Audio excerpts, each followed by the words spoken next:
வணக்கம். நாங்கள் தரம் 8 செயல்முறை திறனும் தொழில்நுட்பத்திறனும் பாடத்தில் ஆரம்ப தொழில்நுட்பவியல் எனும் பகுதியில் நாங்கள் இன்றைக்கு அனைவராலும் விரும்பி செய்யப்படுகிற செயற்பாட்டு ரீதியாக மகிழ்வாக செய்யப்படுகின்ற ஒரு செயற்பாடாக நாங்கள் பார்க்க போகிறது இலத்திரனியல் சுற்றுக்களை ஒருங்கு சேர்ப்போம் எனும் பகுதி. இலத்திரனியல் சுற்றுக்களை ஒருங்கு சேர்ப்போம் எனும் பகுதி மிகவும் அனைவரும் விருப்பத்தோடு செய்கிற ஒரு செயற்பாடு. அந்த செயற்பாடு சம்பந்தமாக நாங்கள் இப்பொழுது இன்றைக்கு பார்ப்போம். பார்த்தீங்களா இருந்தா இந்த இலத்திரனியல் சுற்றுக்களை ஒருங்கு சேர்ப்போம் என்று சொல்லப்படுகின்ற பொழுது இன்றைக்கு சின்ன பிள்ளைகளா இருந்தாலும் சரி, வளர்ந்தவர்களா இருந்தாலும் சரி, இந்த இலத்திரனியல் சுற்றுக்களின் துணைக்கூறுகள் சம்பந்தமாக நாங்கள் அன்றாடம் கண்டிருக்கிறோம். இன்றைக்கு பார்த்தீங்களா இருந்தா சின்ன பிள்ளைல விளையாட்டு சாமானா இருக்கின்ற பொழுது இந்த ரிமோட் கார்களா இருக்கலாம், இதெல்லாம் இருக்கலாம், மற்ற கார்கள், அந்த பிளைட்களா இருக்கு, இதுவா இருந்தாலும் அங்க பாத்தீங்கன்னா இலத்திரனியல் துணைக்கூறுகள் பயன்படுத்தப்படுகின்றது. அதே போல இந்த அலங்கார சோடினைகள், ரன்னிங் பல்புகள், மற்ற எல்லாத்திலையும் பாத்தீங்கன்னா இலத்திரனியல் துணைக்கூறுகள், அலங்கார பல்புகள், மற்றது பாத்தீங்கன்னா தொடர்பாடல் சாதனங்கள் அனைத்திலுமே இந்த பாத்தீங்களா இருந்தா இந்த இலத்திரனியல் துணைக்கூறுகளோட பயன்பாடு மிக அதிக அளவில் பயன்படுவதை நாங்கள் காணலாம். அந்த வகையில பாத்தீங்கன்னா துணைச்சாதனம், இலத்திரனியல் துணை சாதனங்கள் என்று நாங்கள் சொல்லுகின்ற பொழுது பிரதானமாக பாத்தீங்கன்னா தடை, கொள்ளளவி, ஒளிகாலும் இருவாயி, ஆளி, ஒளிபெருக்கி, மாறும் தடை, இந்த ஆறையும் நாங்கள் பிரதானமாக பார்க்க போறோம். என்னென்ன தடை, கொள்ளளவி, ஒளிகாலும் இருவாயி, ஆளி, ஒளிபெருக்கி, மாறும் தடை, இந்த அளவும் பிரதானமாக நாங்கள் இதுல பார்க்க போறோம். அது சம்பந்தமாக நாங்கள் இப்ப பார்ப்போம். ஓகே,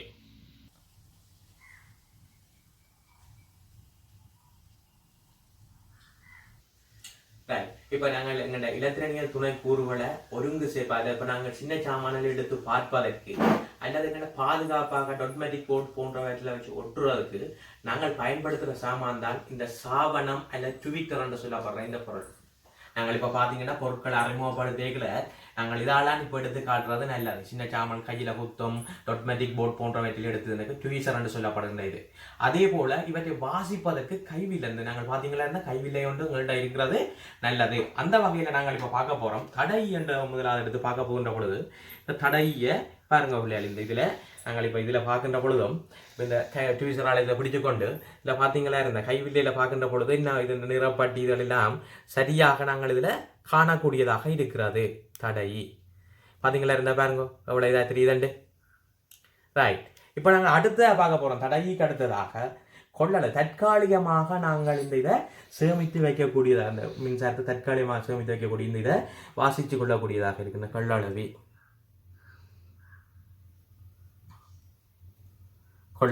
ஓகே, அடுத்தது நீங்கள் எல்லாருக்கும் அநேகமாக தெரியும், நீங்கள் இந்த விளையாட்டு சாமான இதெல்லாம் எல்லாம் நீங்கள் பார்த்துருப்பீங்க. இந்த அந்த இதுல ஒளிகாலம் இருவாய் எல்இடி பார்த்தீங்கன்னா ஒட்டு கார்டு, சின்ன ஒட்டு கட்ட இதாக காணப்படுற இந்த எல்இடி பல்புன்னு சொல்லி நீங்கள் பார்த்துருப்பீங்க. எல்இடி பல்புண்ட இது அடுத்ததாக பார்க்குறோம். அடுத்ததாக இந்த சுவிட்ச் பல்வேறு வகையான இதில் காணப்படுகின்ற பொழுதிலும் நாங்கள் இதில் இந்த சுவிட்சை இதை பாருங்க, இதில் நாங்கள் இது ஒருங்கு சேர்க்கிற அந்த இதழுக்காக நாங்கள் பயன்படுத்துவோம். பல்வேறு வகைப்பட்ட சுவிட்சுகளை நாங்கள் பயன்படுத்துவோம். அடுத்தது ஸ்பீக்கர். இது நீங்கள் சாதாரணமாகவே எல்லாருமே பார்த்துருப்பீங்க இந்த துணைக்கூறுகளில் ஸ்பீக்கர். அடுத்தது மாறுந்தடை. இவையில் பல்வேறு வகை இருக்கின்றது. இதில் ஒன்று நாங்கள் இப்போ பார்ப்போம். இந்த இதழில் பல்வேறு வகையானது காணப்படுகிறது. ஓகே, இலத்திரனியல் சுற்றுகளில் நாங்கள் இந்த டயோட் இருவாய் என்றது மிகவும் முக்கியமாக நாங்கள் பேசப்படுகின்ற சொல்லப்படுகின்றதாக காணப்படுது. இந்த இருவாய் ஒளிகாலும் இருவாய், சீராக்கும் இருவாய் என்றெல்லாம் நாங்கள் இதுல பார்க்கிறோம். ஒளிகாலும் இருவாயி, சீராக்கும் இருவாய் என்பதில் சீராக்கும் இருவாய் சம்பந்தமாக தான் நாங்கள் எங்கிட்ட 8ஆம் ஆண்டுல கூடியள பார்ப்போம். பொதுவாக நாங்கள் இந்த அந்த டயோட்டை நாங்கள் பயன்படுத்துகின்ற பொழுது IN 4001, 4007 போன்றவை பொதுவாக பயன்படுத்துகின்ற டயோட்டாக காணப்படுகின்ற பொழுதிலும் அரசாங்கத்தின் அந்த எண்ணெயின் புத்தகத்துல மற்றது இலவச பாடநூல்ல IN 4001 போடப்பட்டபடியா நாங்கள் அதை கூடியளவு முக்கியத்துவம் கொடுக்க வேண்டிய டயோட்டாக பொதுவாக பயன்படுத்துறதுல நாங்கள் குறிப்பிட வேணும். இவ்வாக இருமுனையில் நாங்கள் இந்த பயன்படுத்தப்படுகின்ற இந்த டயோட்டுகள்ல பாத்தீங்களா இருந்தா இந்த மின்சாரம் செல்கின்ற வழியில நேர்முனையாக மின்சாரம் பாய்கின்ற போது முன்முனை கோடல் என்று சொல்லுவோம். அதாவது அதன் போதுதான் என்ன செய்ய அந்த நாங்கள் டயோட் ஒளிரும் அந்த எல்இடியில நாங்கள் பார்க்கின்ற போது அந்த எல்இடி பல்ப் ஒளிரக்கூடியதாக இருக்கும். மறைமுனையாக அந்த கொடுக்க அனோட் கதோட்டு மாறுகின்ற போது அவை ஒளிராத சந்தர்ப்பமாக அமைந்து விடுகிறது. அதை நாங்கள் சொல்லுவோம் பின்முக கோடல் என்றது நாங்கள் சொல்லுவோம். இப்ப இருக்க நாங்கள் பார்ப்போம். இப்ப எங்கண்ட எல்இடி பல்புல நீண்ட காலுடையதாக காணப்படுறது நேர்முனை என்றும் சின்னனாக காணப்படுறது எதிர்முனை மைனஸ் என்று நாங்கள் இதுல பார்ப்போம். இப்ப பார்க்கின்ற பொழுது பாத்தீங்களா இருந்த இந்த பேட்டரியில நாங்கள் இப்ப பார்ப்போம். இப்ப முன்முக கோடல் என்றது என்ன மாதிரி இடம்பெறுதுன்றதை நாங்கள் இப்ப பார்க்கின்ற பொழுது நேரான கால உள்ளதை நாங்கள் இப்ப நேர்முனையில இங்க வைக்கின்றோம் அனோட். மற்றதை பாப்பமா இருந்தா இந்த மறைமுனைய சின்ன இதுல வைக்கின்றோம். இப்பொழுது என்ன செய்யுது பாருங்கள் வடிவா, முன்முன கோடலுக்கு உட்பட்டு எல்இடி பல்ப் ஒளிர்கின்றது. இதே சந்தர்ப்பத்தில் நாங்கள் இப்ப மாறி கொடுக்க போறோம்.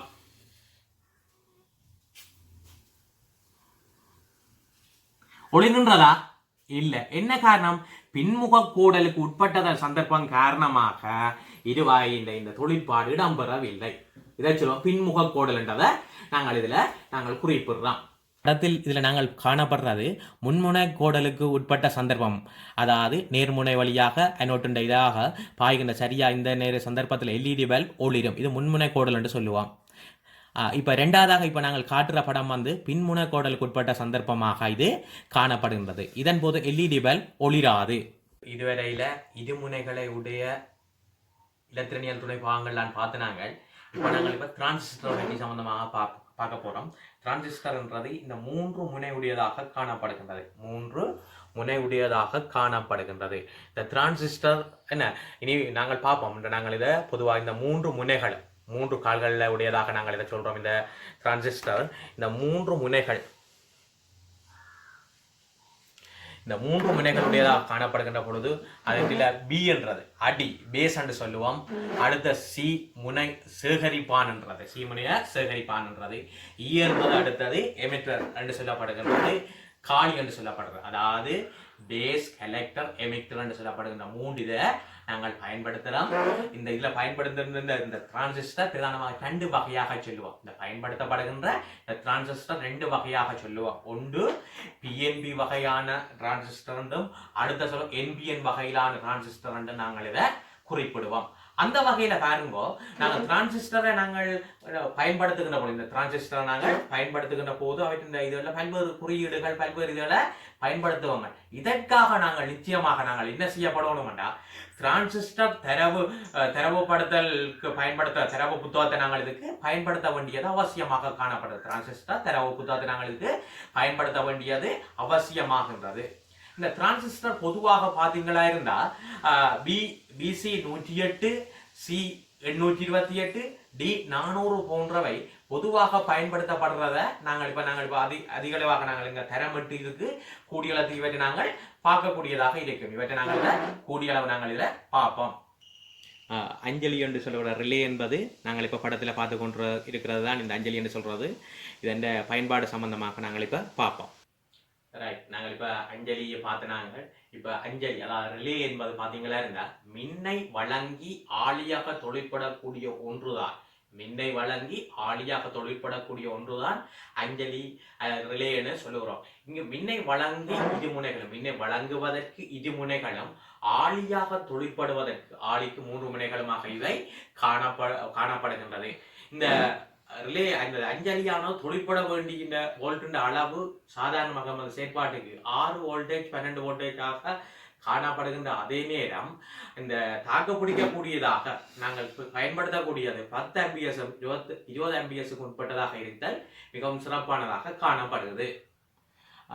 நாங்கள் இப்ப பார்க்கறது ஒளியுணர் தடை, அதாவது எல்டிஆர் என்று சொல்றது. எல்டிஆர் என்றது புறத்தே இருந்து கிடைக்கின்ற, அதாவது வெளியில இருந்து புறத்தே இருந்து கிடைக்கின்ற ஒளியின் அளவிற்கு ஏற்ப தடை மாறுபடுவதாக இது அமைந்து காணப்படும். ஒளிக்கேற்ப ஒளியின் அளவு குறைகின்ற பொழுது தடையும் என்ன செய்யுது, ஒளி குறைகின்ற பொழுது தடையின் அளவு அதிகரித்து கொண்டு போகிறத நாங்கள் இதில் காணக்கூடியதாக இருக்கிறது. இந்த எல்டிஆர் என்ற ஒரு செயற்பாடாக இருக்குது. இன்றைக்கு பார்த்தீங்களா இருந்தால் எத்தனையோ மின் விளக்குகள் மற்ற அந்த செயற்பாடுகள் கடக்கின்ற பொழுது கணக்குகள் ஏர்போர்ட்டுகளில் பல்வேறு இடங்களில் எல்டிஆர் பயன்பாடு இன்றைக்கு பார்த்தீங்கன்னா அநேகமான இடங்களில் இந்த எல்டிஆர் பயன்பாடுகளுக்கு மிகவும் பிரயோஜனமான ஒன்றாக காணப்படுகிறது. எல்டிஆர் இல்லையென்றாலே இன்றைக்கு தொழிற்பாடுகள் எத்தனையோ இதழுக்கு இல்லையென்றா இலக்கு இன்றைக்கு வந்திருக்குது. எல்டிஆர் அந்த அளவுக்கு மிகவும் பிரதானமான இலத்திரனியல் துணைக்கூறுகள் மிகவும் பிரதானமான ஒன்றாக காணப்படுது. நாங்கள் இலத்திரனியல் துணைக்கூறுகளை ஒருங்கு சேர்க்கின்ற இந்த செயற்பாட்டில் ஈடுபடுவதற்கு முதல் சேஃப்டி ஃபர்ஸ்ட், பாதுகாப்பு தான் எங்களுக்கு முக்கியமானது. எந்த ஒரு செயற்பாட்டையும் செய்வதற்கு முதல் எமது பாதுகாப்பை உறுதிப்படுத்திக் கொள்ள வேணும். நாங்கள் இதன் மூலமாகத்தான் நாங்கள் எங்களுடைய செயற்பாடு இதனை வெற்றியாக செய்து கொள்ள முடியும். இந்த வகையில் துணைக்கூறுகளை நாங்கள் ஒன்றிணைச்சி செய்வதற்காக பல்வேறு கருவிகள் உபகரணங்களை பயன்படுத்துவோம். இது ஏற்கனவே நாங்கள் பார்த்துன்ற ஒரு ட்யூசர் என்ற சாவணம்ன்றது நாங்கள் இந்த போட்டுகளில் நாங்கள் ஃபிட் பண்ணுறதுக்கு நாங்கள் எங்களுடைய சின்ன சாமான்களை இந்த மாதிரி நாங்கள் இதில் கையாளுவதற்காக நாங்கள் பயன்படுத்துறதான இந்த ட்யூசர் என்று சொல்கிறது. இதை பார்த்தீங்களா இருந்தால் உபார பிரித்து கொண்டு கொஞ்சம் கீட்டான சாமான்களை நாங்கள் இதில் வச்சுக்கொண்டு இதை பொருத்துகின்ற பொழுது மிக நுண்ணிய பொருட்களை நாங்கள் இதில் பொருத்துறதுக்காக நாங்கள் இந்த ட்யூசரை நாங்கள் பயன்படுத்துவோம். இந்த ட்யூசரை நாங்கள் இதில் பயன்படுத்திக் கொள்வோம். அடுத்தது உங்களுக்கு என்ன எல்லாருக்குமே தெரியும், இந்த பவுத், இந்த பட்டாசு கோல்னு சொல்கிறது இது எல்லாருக்குமே தெரியும் உங்களுக்கு. இது பார்த்தீங்களா இருந்தால் இந்த பட்டாசு கோலானது எப்பொழுதுமே நாங்கள் என்ன செய்யணும், சாதாரணமாக எங்களுக்கு 180 பக்கம் 185 பாகசியில் இதில் என்னப்படுது, இதில் வெப்பமாக இருக்கும். ஆகவே என்ன செய்ய வேணும், நாங்கள் வெப்ப தடுப்பதற்கு இந்த ஸ்டாண்ட், இதில் பார்த்தீங்களா இந்த பேர் நல்ல சரியான ஸ்டாண்ட் ஒன்று காணப்படுது. நாங்கள் ஒவ்வொரு ஒட்டு வேலை செய்கின்ற பொழுதிலும் என்ன செய்ய வேணும், நாங்கள் கைவில்லை சில நேரங்கள் சரியாக ஒட்டு பயன்படுத்தப்பட்டதான்றது பார்க்குறதுக்காக அந்த கைவில்லையை நாங்கள் கையில் வச்சிருக்கிறது அவசியமாக காணப்படுது. அந்த நாங்கள் இந்த மென்பட்டாசுக்கோளை நாங்கள் பயன்படுத்தினா பிறகு என்ன செய்யணும், முறையாக நாங்கள் இதில் வைக்க வேணும். வெப்பளப்பதற்கு பாதுகாப்பாக இருந்திருக்கிறாங்க. இவ்வளோ பெருமதியான சாமானை நாங்கள் அழிச்சிட்டு போயிடாது. அடுத்த தர நாங்கள் என்ன செய்யணும்டா, இந்த வெண்பட்டாசுக்கோள் எடுத்து போட்டு தண்டைகளை முனைகளில் எங்கள் கீழே இருந்தாலும் வடிவாக நாங்கள் சுத்தமாக வச்ச துடைக்கணும். இந்த இதுக்கான ஒரு பேட் ஒன்று இருக்குது. இந்த பேட்டில் நாங்கள் வடிவை துடைச்சி போட்டு தான் நாங்கள் என்ன செய்ய வேணும், அடுத்த ஒரு செயற்பாட்டில் நாங்கள் ஈடுபட வேணும். அடுத்த பார்த்தீங்களா இருந்த இதில் நாங்கள் பார்க்கின்ற பொழுது இந்த குரடுகள், முனைக்குரடுகள் இவற்றை நாங்கள் என்ன செய்கிறது, சரியாக இந்த இதில் போட்டில் நாங்கள் பொருத்துவதற்கு இந்த கால அந்த இதில் நாங்கள் சரியாக நாங்கள் பொருத்துவதற்காக இந்த முனைக்குரடு தட்டை முனைக்குரடு என்று சொல்லப்படுற இந்த முனைக்குரடை நாங்கள் இதில் நாங்கள் பயன்படுத்திக் கொள்வோம். தட்ட முனைக்குரடுன்னா பலகையில் புகுத்துவதற்காக நாங்கள் இதற்கு பயன்படுத்துறது இந்த தட்ட முனைக்குரடாக நாங்கள் இதை குறிப்பிடுறோம். அதே போல நாங்கள் பார்த்தீங்களா இருந்தால் ஒவ்வொரு செயற்பாடுகள் எந்த ஒரு செயற்பாடை நாங்கள் வெற்றிகரமாக செயற்படும் முதல் நாங்கள் என்ன செய்யணும்னா, இந்த போட்டுகளில் நாங்கள் இணைப்பதற்கு முதல் இந்த போட்டுகளை பிரதானமாக நாங்கள் இதில் எத்தனையோ வகை போட்டுகள் இருந்த பொழுது நாங்கள் இங்கே பார்க்க போகிறது 2 வகையான போட்டுகள்லாம் பார்ப்போம். ஒன்று சேர்த்திட்ட பலகை, மற்றது புள்ளித்த டொட்மேட்டிக்னு சொல்லுவோம். இந்த சேர்த்திட்ட பலகைன்றது நாங்கள் இந்த ஆய்வு கொண்ட ப்ராக்டிக்கலை நாங்கள் செய்து கொண்டிருக்கீங்களா, முதலாவது நாங்கள் இதண்டைகளை பொருத்தைகளை இதில் நாங்கள் பயன்படுத்தி கொழுவி நாங்கள் இப்போ வாய்ப்பு பார்க்குறாங்க. முதலாவது பழகுன்ற பிள்ளைகளுக்காக நாங்கள் கொடுக்குறது இந்த சேர்த்திட்ட பலகை என்று சொல்லப்படும் இந்த சேர்த்திட்ட பலகை ப்ரொஜெக்ட் போர்டுன்னு சொல்கிறோம். இதெல்லாம் நண்டுவோம். இதுக்காக நாங்கள் இந்த வயர்களை நாங்கள் பயன்படுத்துறது ஜம்பர் வயர் என்று சொல்லுவீங்க. இதைத்தான் நாங்கள் என்ன செய்கிறோம், இதுக்கு நாங்கள் பயன்படுத்தும் இந்த வயரை நீங்கள் பார்த்துருக்க மாட்டீங்க பாருங்க. இந்த ஜம்பர் வயர் என்று சொல்கிறது தான் இந்த இதுக்காக நாங்கள் பயன்படுத்தப்படுறது. இதில் மேல் ஃபீமேல் வயர் எல்லாம் இந்த இதில் வித்தியாசம் நாங்கள் இதை செய்கின்ற பொழுது நாங்கள் இதை பார்ப்போம் என்ன மாதிரி இந்த செயற்பாடு கண்டது. அடுத்தது பார்த்தீங்கன்னா புள்ளித்தா இந்த இது பார்த்தீங்களா இருந்தால் இது மிகவும் நாங்கள் ஒவ்வொரு இதாலையும் நாங்கள் பார்ப்போம். இது ஈயத்தை வச்சு கொண்டு தான் நாங்கள் இதில் ஒட்டுவோம். ஈயத்தை வச்சு கொண்டு ஒட்டுகின்ற பொழுது பார்த்துருந்தீங்களா இருந்தால் இந்த ஈயத்தில் நாங்கள் இந்த ஒட்டு செயற்பாடு நாங்கள் சிறப்பாக நாங்கள் செய்கின்ற பொழுது இவ்வாறு செய்து கொண்டு போவோம். இந்த பௌத்தை வச்சு இவ்வாறு நாங்கள் ஒட்டுகின்ற பொழுது என்ன செய்யும், சில சந்தர்ப்பங்களில் அதிக அளவில் ஈயன் நாங்கள் வருகின்ற பொழுது சக்கர் என்று சொல்லப்படுது, உறிஞ்சி என்று சொல்லப்படுது. என்ன செய்ய மாட்டா, கூடிய அளவுக்கு இந்த ஈயம் படுமா இருந்தால் இதில் பிடிச்சு கொண்டு உறிஞ்சி விட்ட மாட்டா அந்த இதில் எடுத்துடும். இதை சொல்கிறோம் சக்கர் என்று சொல்லுவான். சக்கர். மற்றது உங்களுக்கு தெரியும், இந்த ஈயம் அது தெரியும். குரடு இந்த சாதாரணமாக தட்டமான குரடுகள் இவற்றையெல்லாம் உங்களுக்கு தெரியக்கூடிய இருக்கு. இந்த கைவில்லை இந்த இதோட லைட் உள்ளதும் இருக்கு. இலகுவாக இந்த இது வாய்ச்சி கொள்வதற்காக சில கண் பார்வையான பிரச்சனையான ஆட்களுக்கு இதை வாய்ச்சி கொள்வதற்காக இதில் இருக்குது. ஆகவே நாங்கள் இந்த அளவு சாமான்களும் சரியான முறையில் பயன்படுத்த வேணும். இதில் விட பிரதானமானது இந்த இலத்திரனியல் பொருட்கள், துணை பொருட்கள் பாரலோகத்தினால் ஆனது.